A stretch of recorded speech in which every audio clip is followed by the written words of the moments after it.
Yes, it's OGP, the One Giant Podcast, where I am your host, Adam Armbrecht, on a Monday as we break down what was a great start in some games, other ones not so much for the NFL wildcard weekend, yet to be concluded. Still one more game on the slate coming up later tonight. That'll be obviously the Cardinals and the Rams. Really, that's an intriguing matchup.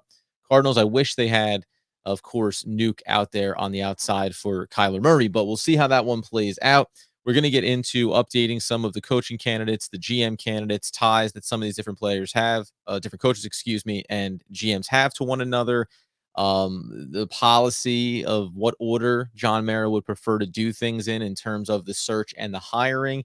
And then ultimately, a couple of new names here because there's an interesting wrinkle along the way in terms of the GM search and who some of these candidates may be tied to from a coaching perspective. So we'll break that all down.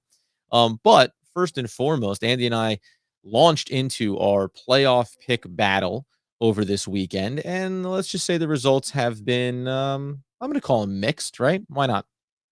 Andy having a really strong showing so far. If he can get this one where he took the Rams tonight laying the points, I have the Cardinals getting the points. So depending on how this one shakes out, you could be looking at Andy, I think, hitting on 5 out of 6 over wild card weekend. I'm sitting on 2. Got off to a little bit of a shaky start as we run it down. And really, this was fun from all sides. Great to be doing a little bit of a battle with Andy. But you get in there the first game where he picked up his first points, taking the Bengals over the Raiders. That was a fun game, an interesting game, an exciting game, right? Two teams. The Raiders had a really nice surge to the end of their season, a fun one. Then we get into what is a little bit of a whoopsie-daisy for Andy and I. We get into that Bills and the Patriots matchup. We both took the Patriots getting the points, thought this one was going to be a little bit closer, some of that Bill Belichick magic. Ultimately, there's a couple of things here. On the one hand, when they say it's going to be bad weather up in Buffalo, you're picturing wind and snow and just this total mess of a game. And then the game starts and it looks pretty crisp. Sure, it's chilly, but nothing really that's going to hamper specifically, say, a player like Josh Allen that uses legs very early in this one. He looks absolutely phenomenal. And from a candidate standpoint, Dable, the offensive coordinator, looked like he figured some things out for Josh Allen in that one. He's been obviously instrumental in the process of making Josh Allen one of the best quarterbacks in the league. So big blowout game. Love to see it for Josh Allen. Love to see it for the Bills. And you love to see it if you're in on Shane and Dable as maybe being his combination. We'll get to that a little bit later, though, in the episode. The game after that, though, as we rolled through these, was the Eagles. Then you get the Eagles and the Buccaneers. We both took the Bucs. It was a blowout. The funny thing is that coming into this one, so unlike I'd say the Patriots-Bills game, where I thought the Patriots were going to test Buffalo a little bit more. And this is a good sign for Buffalo, who struggled. They weren't quite the team we thought they were going to be this season in terms of really dominant, right out of the gates. We thought that last year, the disappointment, you come back, you're just going to blow the doors off the league. They had some ups and downs, but no time like the present to get yourself right as you're looking to go on a deep playoff run. This game, though, Eagles, plucky team, objectively, division rival, obviously they lose. That has to feel good for Giants fans. But this is a team that I think they overachieved, right? They got themselves into the playoffs, so they accomplished something there. Obviously, Hurts, there's questions about him, but I thought, two players that Giants fans will be familiar with, Devontae Smith, who some fans wanted the Giants to get in the draft, and then also a guy that I had mentioned when we were talking about mock drafts and where the Giants could look to bring in an electric playmaker that could be used in a lot of different ways. That was Kenneth Gainwell. And while the Eagles didn't use them early and often, you still did see them kind of showcase how talented that they can be in this league. And it'll be interesting. That's a nice little young core of players there, depending on how they feel about Hurts, obviously. But ultimately, this was the Bucs looking sharp, coming out and saying, we're looking to go, a deep playoff run. We're looking to go back to the Super Bowl. We're looking to defend our title. That was all the sense you got of it. But then, my friends, then we got ourselves the 49ers and the Dallas Cowboys. And this one gave you everything you wanted because you got, we both took the 49ers getting the points. They went outright. Good for both of us. There's my second win. But this game had everything that you could want. Again, tying it into the searches for the GMs, for coaches, right? I think for 49ers. Defense as well, right? Everything about what the 49ers did in that game was impressive. And somebody mentioned this on Twitter about if you're looking at the 49ers from a perspective of the Giants, you have to like that this is a average quarterback in Jimmy G. He can pick his spots and make some nice plays. He can also throw an inexplicable interception that gives new life to the Dallas Cowboys and nearly cost you in this one. But I really thought both sides of the ball were obviously well executed for San Francisco. They suffered a handful of injuries in this one that made it more difficult for them, specifically on the defensive side of the ball, but they get the win. And on Dallas's side of it, again, two division opponents in the playoffs, two division opponents losing in the first round. It's borderline inexcusable. The two parts for me, you come out of this game and you say you chose to go with 14 seconds over the middle of the field. The idea that in the post game you're going to try to set this off on referees and communication and what's supposed to happen. I know the referee is sprinting from the background there, but Dak Prescott knows you hand the ball to the official. That's always the way it goes. We always see wide receivers do this after catches, so looks a little bit different maybe in this one because Dak Prescott ran in on this play. Everyone's basically said you could have slid a little bit sooner, save yourself an extra second or two to make sure you could spike it. The referee has to come in and touch it. It looks a little bumbling and fumbling because he tries to push his way and does through the line to reset the ball. But the interesting thing was, you have Dak Prescott, throws a little bit of shade, garbage and bottles being thrown at players, says that's awful, then finds out that they were throwing them at the refs, says that's good for them. McCarthy, a little bit of basically, dumbfounded excuses. Time management has always been an issue for him. And then, though, you get Jerry Jones, who says we shouldn't have been in a position like that to have to worry about that. And I thought that that's very telling, right? And Jerry Jones looks at this team and always says every year, but especially this season, this is one of the most talented teams in the league. We're ready to win now. We have electric, exciting defensive players, and yet you come up flat in a game like this. So has to be disappointing for the Cowboys, disappointing for Jerry Jones. Be interesting to see what they do. If you had any thoughts, you haven't heard this, so we won't get into it in the coaching and GM conversation, but if you had any thoughts around what about Kellen Moore, offensive coordinator? You saw some dynamic stuff, including a pass over the middle and then the extra pitch there that got some additional yardage for them. Obviously, a very creative offensive mind. I think a game like this makes it all the more likely that they will try to either retain him and pay him extra money or outright move off of Mike McCarthy, because you don't want to lose that young mind. You believe in him. You're trying to keep him around to groom him. And I think McCarthy was this stopgap talent head coach. And if you weren't going to make a deep run, if you made a deep run, it'd be hard. But if you're going to tell me that you go out like you have for years every time you make the playoffs, I don't know how McCarthy you could say is safe. So we'll see what goes on over there. But it was fun. It felt pretty good, right? Dallas Cowboys losing in the first round of the playoffs. That's a familiar thing that Giants fans can all be happy with.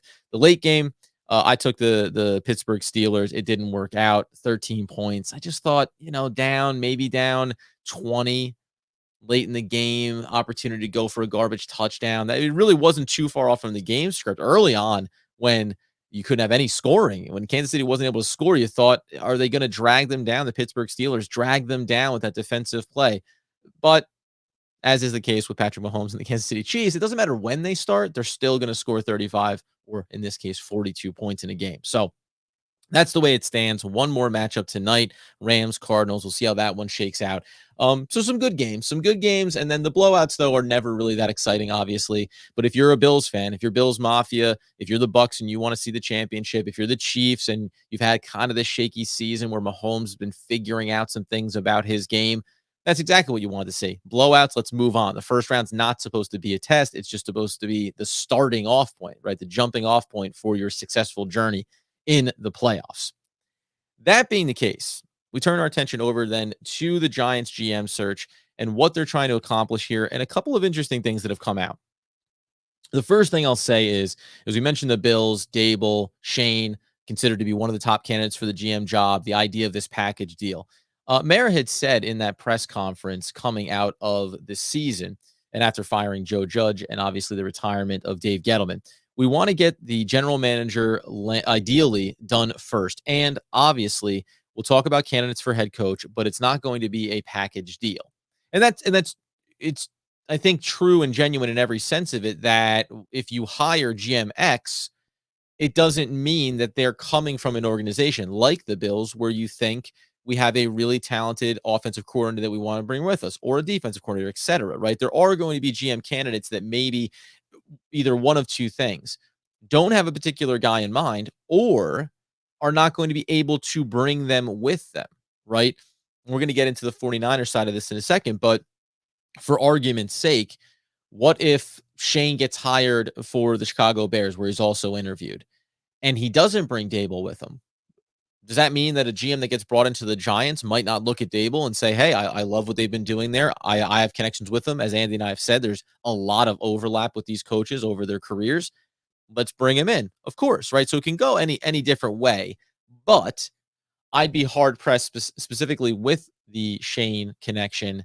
I'd be hard pressed to think that that isn't an opportunity they would both want to work with, and that the Giants would be excited to bring in. So while Mara may not be tied to that idea, I also don't think that that's any indication that he's going to dismiss it, or, as some people have said, all these different connections we're going to get into here a little bit, that the Giants somehow are already figuring out who their head coach is going to be. You heard some things about Flores, that Mara likes him, obviously from afar. The clashes that he had with his GM maybe would be a little bit of a concern. There's some more information on that side of it as well, potentially. But then even, you talk about the idea of liking Jim Harbaugh. Came out as a rumor. And I'm not saying the Giants like him. Let me do this one quickly, because it said Jim Harbaugh finds the Giants opening an intriguing opportunity. Now, some people have speculated, is that him trying to get more money out of Michigan? Maybe. Would he want to come back to the NFL? He has a very successful NFL track record. The win percentage is there. But I don't know if his personality is necessarily what you want to bring in. And maybe it is, though. And maybe there'll be an opportunity here with one of these GM candidates. But as much as Harbaugh even maybe genuinely wants to come back to the NFL, it's hard also to deny the money, right? The money that you make at the college level is absolutely otherworldly. And if Michigan does up what they're making coming off a very successful season, I think it's going to be hard to see that happen. And I don't really see a lot of traction there. The other guy was Doug Peterson. This got thrown out recently. Doug Peterson considered to be a top candidate for the Giants head coaching job. Again, I'm not telling you that the Giants in no way, shape, or form are going to allow the new GM to bring in their guy for head coach, right? They're willing to be open to these things. But I do think that it's incredibly unrealistic to say the Giants have head coaches in mind before they have the GM in place. I know that it's been a rocky road. I know that John Mara has not always been the easiest guy to believe in and listen to when he speaks, but I have to take him at his word that while we don't have any stipulations around package deals, GM and head coach, or you know the order of which we want to get these things done. Ideally, it's GM first. I think they're going to stick to that. And once the GM is hired, the discussion around the head coach is going to be driven by the general manager. Would Mara and Tisch say, we don't mind Flores? Hey, did you hear about Harbaugh maybe being interested in coming back to the NFL? Sure. But again, if you hire Shane and Shane tells you, listen, I'll interview anybody you want, but the leader in the clubhouse for me is Dable. If by the end of the interviews, it's still Dable, that's who they're going with. So this idea that you would have a GM come in now and then turn around and say, here's 3 coaching candidates that we want you to pick from. I mean, if that's the way that it goes, then you might as well pack it up, because it means that the Giants aren't learning anything from these past experiences and aren't going to be successful going forward necessarily. So that would be my general take there. The interesting one on Brian Flores then is he's interviewed with Chicago, I think, already. There's been some rumors around, again, Mara's interest in him and liking him. The one thing that I thought I did find somewhat, I don't want to say concerning, but you have this come out here that supposedly sources say that DeShaun Watson has expressed a strong desire internally to play for the Giants, ideally with Brian Flores coaching. Now, Flores, we know from Miami, has had his ties, the interest in trading for DeShaun Watson this past season. Ultimately, nothing came to fruition there. Again, not a knock on Flores. If that's what Flores is speaking to in these interviews, I think you'd have to take a big step back as a Giants fan, because again, You're still talking about DeShaun Watson, who's dealing with a legal situation, and that may get resolved. And we all know, just from a pure talent standpoint, he's one of the top QBs in the league. But I just do not see how John Mara, Steve Tisch, and the Giants would sign off on the idea of hiring Flores after you get the GM in, then saying, we like Brian Flores, we're going to go with him. And Brian Flores wants us to trade for DeShaun Watson. And again, we talked about this with Candace Cooper, and it's not without merit to say, hey, would you think about trading for a player like Russell Wilson? Sure, maybe you would. What's the price point? What does that look like? What does that look like to go get DeShaun Watson? And I'm not saying that you don't figure it out when one of the best QB talents is available for you, but when you take everything into consideration in the state of the Giants cap and some of the decisions they have to make this offseason, it just seems like folly to say, one, if you're Brian Flores, first of all, that if you're going to get an opportunity to be a head coach immediately after being let go, and some people are a little surprised by that, but if you immediately get a new head coaching opportunity, be somewhat shocking to try to force someone like DeShaun Watson onto that organization. We'll see. A lot of times it depends on how desperate an organization is, where they are at their point of competition, right? If you're a team that thinks we bring in DeShaun Watson and we're a deep playoff run team and championship aspirations can start to be thought about, yeah, listen, we know the reality.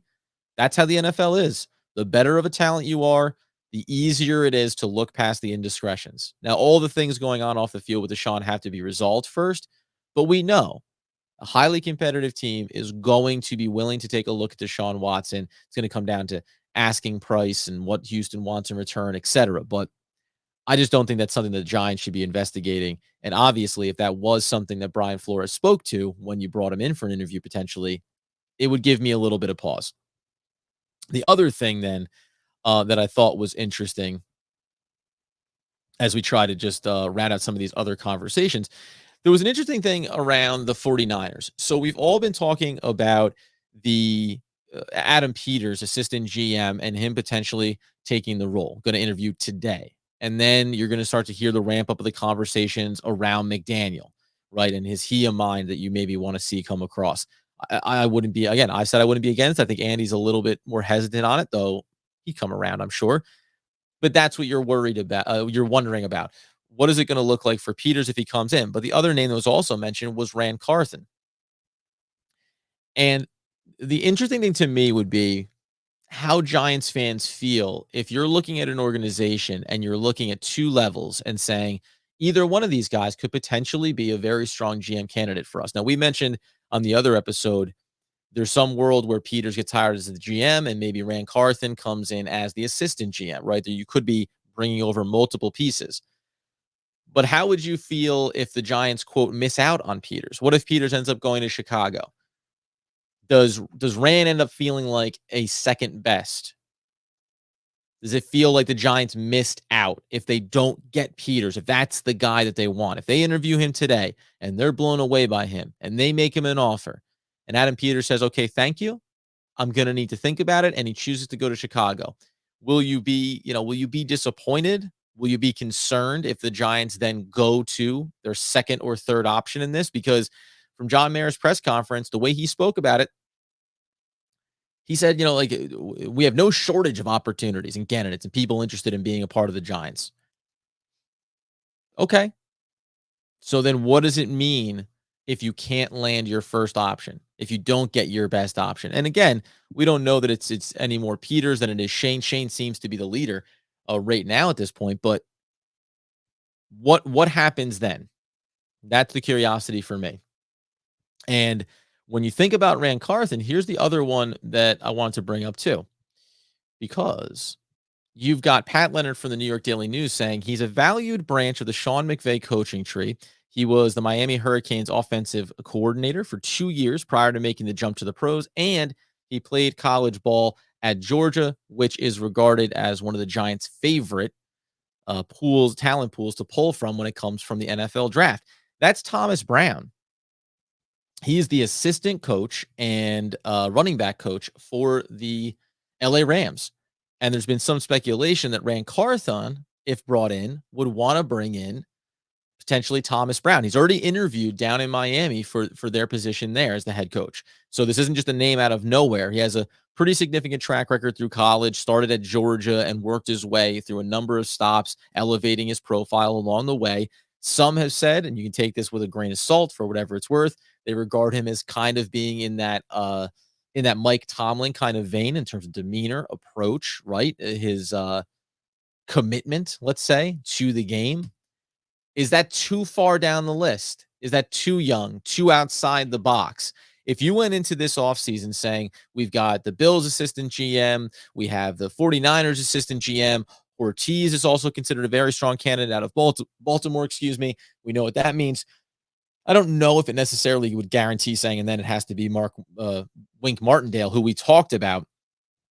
And if that was the case, I think maybe you would feel differently about it. You know, we talked about these things just quickly in tandem. But if you just hired Ortiz and then you went in another direction for a head coach, that would make me feel different about it. I might not love the idea of it being Ortiz and then he wants Wink Martindale, and that's the direction you go. It's neither here nor there. Ryan Poles has also been mentioned, strong candidate as well, right? Would that mean the Eric Bieniemy connection, or would he move forward with someone else? So from the GM perspective, there's a lot of opportunities there.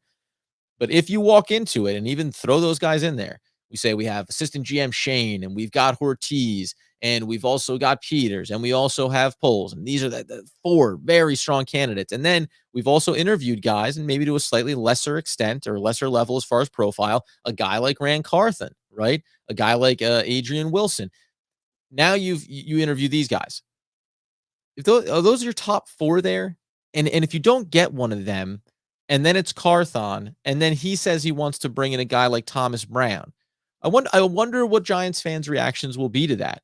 Because for me, and I said this with Andy, you do want to be willing to commit to whatever best process, best practice you think you have in mind, right? Does it mean that I know everything about Thomas Brown? I'm super excited about him? No. Does it feel a little bit different when you examine the Rams and Thomas Brown versus examining McDaniel and the 49ers? 100%. For me, 100%. We know what a high-profile head coach they already have there in San Francisco, but McDaniel has been a part of that process. And I think on a game-to-game basis, you can go and watch and say, hey, he took Jimmy Garoppolo and that offense that suffered a lot of injuries and made it work and found ways to have success. And you're looking for the balance on both sides of the ball. But I'd say clearly McDaniel has a higher profile, at least from general population perspective. But is Thomas Brown not worthy of an interview? And if he comes in and really knocks the socks off of John Mara and Tish, does that now ring differently after they said that 2 years ago when Joe Judge came in and really knocked their socks off? The one thing that I will say is that I do hesitate around the idea that you want to avoid some of these preconceived notions, right? So the Belichick connection. That's worn thin a lot, right? Josh McDaniels is there as the offense coordinator. Will he get another chance as a head coach? Maybe. But this idea of examining coaches based on who they played under, right? And when you think about it, we've talked a lot about these guys. Dable, I'm talking about Dable in the offense. I'm not worried about who he's played under. The GM connections and the overlaps of ties is important. But I don't care about who he played under. I'm trying as best I can to examine what they've accomplished. Because when you start to say, well, he was there in New England, right? Even Brian Flores. I'm looking at what he accomplished in Miami. I'm not even acknowledging that he played that he worked with the Patriots, because saying that he did, it's actually kind of a bad thing for the most part, right? There's a long list of head coaches that have not succeeded coming out from underneath Bill Belichick. So I'd rather not get bogged down in this, oh, well, what tree does he come out from underneath? All I care about is whether or not they've had a track record of success at what they've done, and if I think they can implement a successful system for the New York Football Giants. So we'll see. Some of these things, like the DeShaun Watson piece, I dismiss. Some of these things, like Harbaugh, I tend to dismiss. Even the Peterson one, I tend to dismiss just because it kind of came out of nowhere.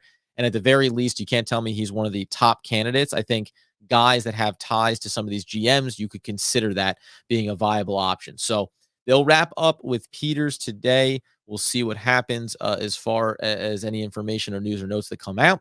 We have the additional wild card game later tonight. I kind of need it if I'm going to be respectable coming out of this wild card weekend. Andy could be up 5-2 potentially if he wins this one. At which point, I guess start swinging for the fences. Second round of the playoffs, 2 points per game will be on the line. I'm going to have to kind of go against Andy in a couple of them. It's a real delicate balance here. So as I know, everyone's concerned.